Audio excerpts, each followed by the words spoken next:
Too often we are sick emotionally, mentally, and physically, and we're not experiencing fullness and richness of living because we harbor unforgiveness, because evil done to us has now overcome us and has us in its vice of anger and resentment.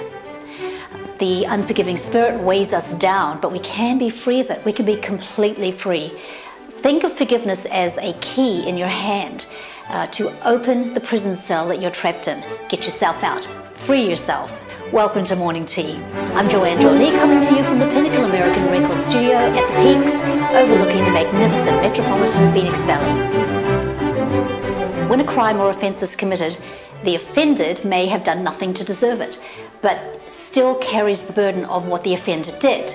We didn't ask for it, we didn't deserve it, but now it's part of us. We are partners and we share in the evil. And there's a reason why the sins of the fathers are generational, and that's because evil overcomes, it wins the game. And the only option you have is to overcome the evil yourself. But how do you do that? Terminator is out there.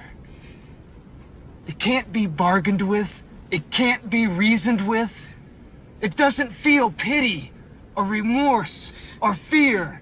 And it absolutely will not stop. Ever. Until you are dead. The first time I saw that scene, I just thought, wow, what an extraordinary analogy for how evil operates. It doesn't stop. It will not stop until you are securely in its grip, until you're trapped and you're shut in. In my book, the chapter A Tale of Two Grandpas, I talk about this and suggest tools to help you free yourself completely. The best case scenario is restorative forgiveness.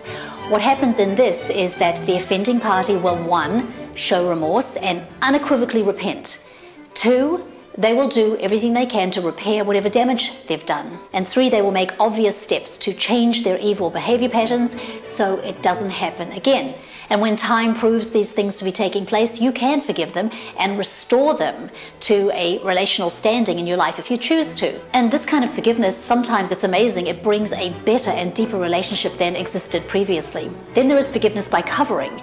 This is for the everyday run-of-the-mill. We're all human, we're all stupid, we sin, we misinterpret, we misunderstand, we hurt and we get hurt. It's either intentional or unintentional, it doesn't really matter. It reminds me of cases I've been involved in where I've committed a driving violation. I didn't know I was breaking the law at that time, but still guilty.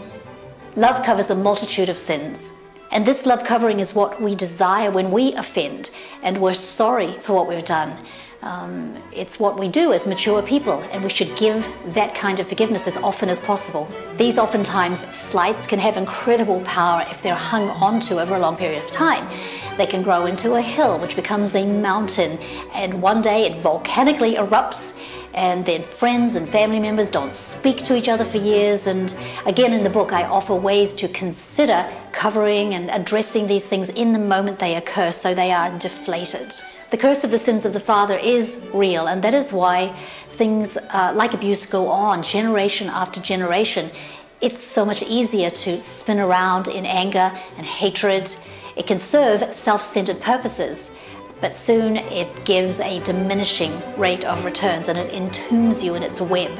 You become a slave, and this becomes a mountain, blocking your way from the life of joy and growth and abundance. The cycle of abuse can end with you, with forgiving and, as best as humanly possible, forgetting. Yes, it's not fair, but yes, it's all on you. You must starve the evil of air, deprive it of the nourishment. And that vice that is clamping down on you, causing you distress, depression, defeat, and anger in your life, it's going to just fall away. It has to go away. Watch out when you say, I can't forgive. What you mean is I won't. It's a power tool in your war chest sometimes, and you can pull it out and you can brandish it, and you can cause guilt, and you can rip open old wounds and make the other party bleed. This is really evil behavior in itself, and it could well be worse than the crime they committed against you. Grudges are nasty little demons that will possess you, and soon you're going to look like a grudge. Mean, distorted, ugly. Do you know what happens when you let that little grudge go? When you don't allow them to have a power position in your mind to torment you, you're going to experience peace. You're going to sleep better. You will not be reaching for substances to temporarily get that high that brings you to a false peace, whether it's an adrenaline rush, a thrill that leads to risk-taking and injury, or excessive carbohydrates and sugars that lead to obesity and serious health problems, or chemical substances, prescription drugs, illegal drugs that will lead you to addiction and death. You will not reach for those things. Yes, the past is established, but the future will be far different. The past will grow fainter and become more distant, and one day you won't even recognize it anymore, while you have become strong and healthy. Forgiveness really annoys your enemies. It, quote, heaps hot coals upon their heads. And there can be some real satisfaction in seeing that. So moving forward with a joyful spirit takes the power away from those who are intent on causing you damage and harm. If we really want love, we must learn how to forgive. That was Mother Teresa, but as always, Jesus takes something basic like that to the stratosphere and asks the impossible. There was a situation where Peter, his disciple, was feeling, I think, a little bit self-righteous. And he said, Lord, how many times should I forgive my brother who sins against me? Up to 7 times, which at that time was probably more than double what would have been required. Sounded noble, but Jesus said, no, I tell you, 70 times 7. And this is what a life of grace looks like.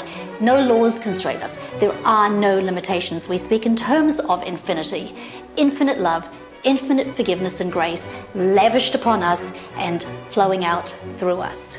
So try forgiveness and watch yourself bloom. Thank you so much for being here today. If you enjoyed this, then don't go without subscribing, because every week I bring you ways to stay inspired and words to encourage you on your journey to mountain-moving success in your life.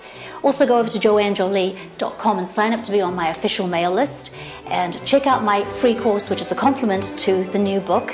And I look forward to seeing you next time. Bye-bye.